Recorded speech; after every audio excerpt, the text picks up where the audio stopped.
about Van Pelt. Van Pelt played on only one winning Giant team, amazingly, which was 81. The great linebacking core played together for 3 seasons.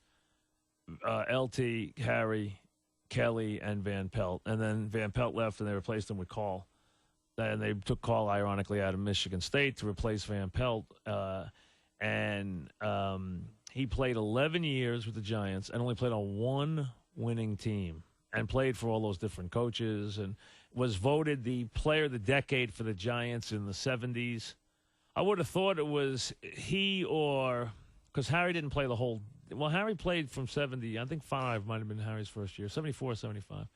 So Van Pelt was voted the Giant player of the decade. It would have been him. It could have been him or Harry or Mendenhall, one of the 3, I would think.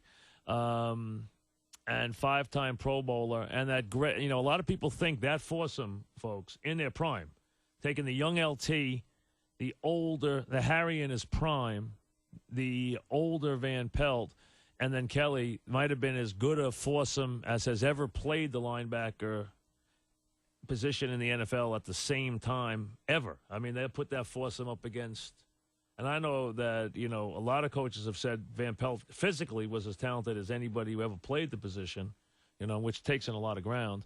Harry joins us now. As a matter of fact, we welcome in Hall of Famer Harry Carson on the passing of Brad Van Pelt. Harry, apologize getting to you under such, I'm sure, shocking circumstances to hear the news. Well, Mike, how you doing? Fine, Harry. Everything is okay. I found out last night, and I was up late trying to get the information out to all of my teammates and people who knew Brad and who loved Brad, and I was trying to reach people within the Giant organization just to get the information out. So I was one of the first people to sort of get that information out. So. Harry, tell the younger folks, they may have heard the name. They don't know much about that Giant time in history, which obviously was not a winning one, but you had great defenses. And tell them a little bit about Brad Van Pelt. Well, Brad was just, to me, an outstanding player that I was able to join when the Giants were not a very good team. Brad played at Michigan. He didn't play linebacker. He played like a rover back. Right. And I remember watching him when I was in college and admiring his play at 6'5" and like 240. He was a very special athlete. When I had the opportunity to play with him, I got to see just how special he was. He was not flashy, but he was tall, rangy, could cover a lot of space, and he was a pretty good tackler. And so when I joined the Giants linebackers, Brian Kelly was the linebacker at that point, and so Pat Hughes was the other outside linebacker. And so Marty Schottenheimer, who was the defensive coordinator at that time, drafted me and stuck me in the middle.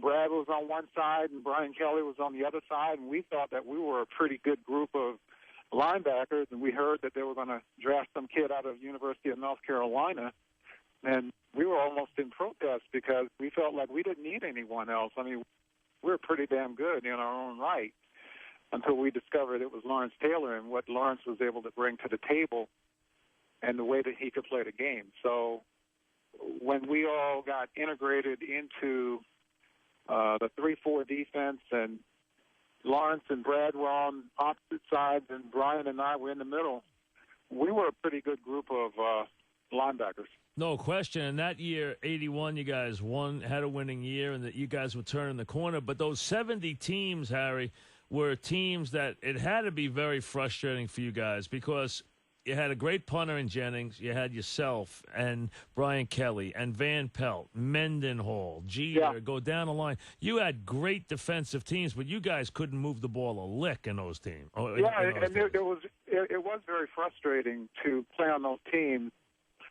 I said that, I was on some teams that had a lot of talent and no heart, and I was on some other teams that had a lot of heart, no talent. But, Brad and I were guys who were there, and also Brian, who we we tried to hold up the end of our bargain, and as linebackers, we knew that we had a reputation to uphold because the Giants always had a pretty good defense, especially linebackers. So we always took great pride in the way that we played. And the amazing thing was when we all played together, we were able to play off of one another.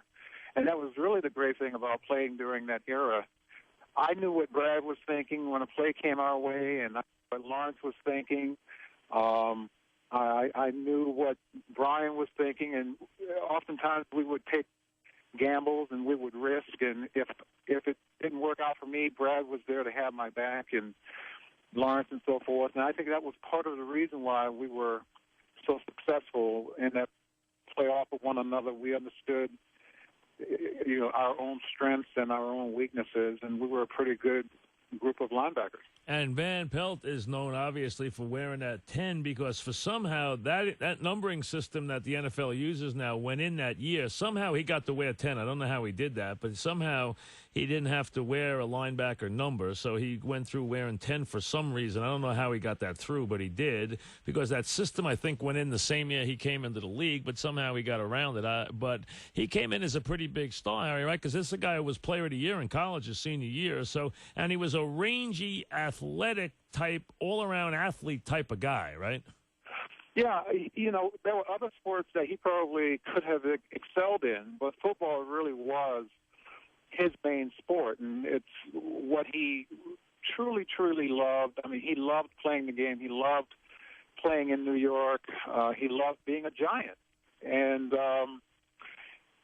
after his career ended, he continued to be a part of the Giant family. Wellington Mara was always adamant that there were no ex-Giants. You're either active or inactive. And as a group of linebackers, we stayed together as a group. And, I remember Brad for, what he did on the football field and the pranks that we would play on each other in the locker room and so forth. But I also remember him fondly at the times that we gave of ourselves, going down to Mexico and building houses with Habitat for Humanity as a group of linebackers. And, we went down to Walter Reed Army Medical Center to visit the returning wounded warriors who were dealing with amputations and so forth. And Brad was there, Brian, Lawrence,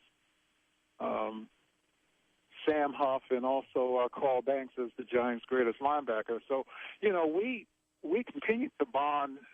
Every year we would go to Hawaii to play golf together. And so we were a tight-knit group, and we bonded. Really is a loss to know that, one of my brothers has passed on.